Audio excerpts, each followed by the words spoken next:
We are not here on this planet only for ourselves. આપણે આ પૃથ્વી ઉપર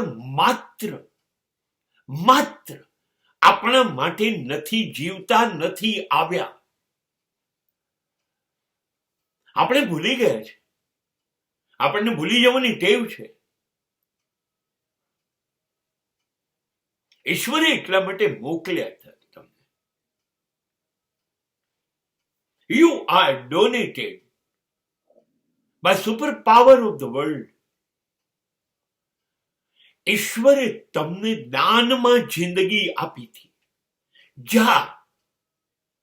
જા મારો દીકરો બનીને જા. મારા સંદેશાઓ લઈ જતો સંદેશા વાહક બન. You are messenger. You are my darling son. I cannot handle all people on this planet. હું બધાનું ધ્યાન નથી રાખી શકતો, આટલા બધા કરોડો લોકોનું. તું જા, મારું કામ કર.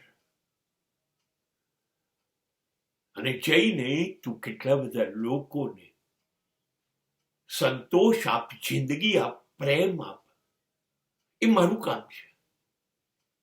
એટલા માટે તને વન પીસ બનાવ્યો છે. ગાંડો, આંધો, બહેરો, મૂંગો, લકવાગ્રસ્ત, બુદ્ધિ શૂન્ય નથી બનાવ્યો. એનું કારણ એ કે તારી અંદર મને વિશ્વાસ છે. તારી શક્તિઓનો ઉપયોગ સમાજના કલ્યાણ માટે કરી જા. અને આપણે આવ્યા છીએ. આપણા જ માટે નથી આવ્યા, લોકો માટે પણ આવ્યા છે.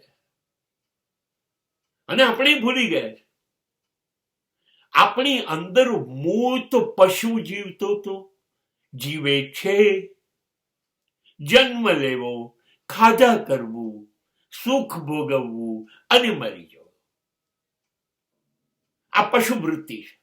અને આપણે આ જ કર્યા કરીએ છીએ, જેની કરવાની ઈશ્વરે ના પાડી હતી કે જો તારે એ કરવું હોય તો હું તને પશુ બનાવું.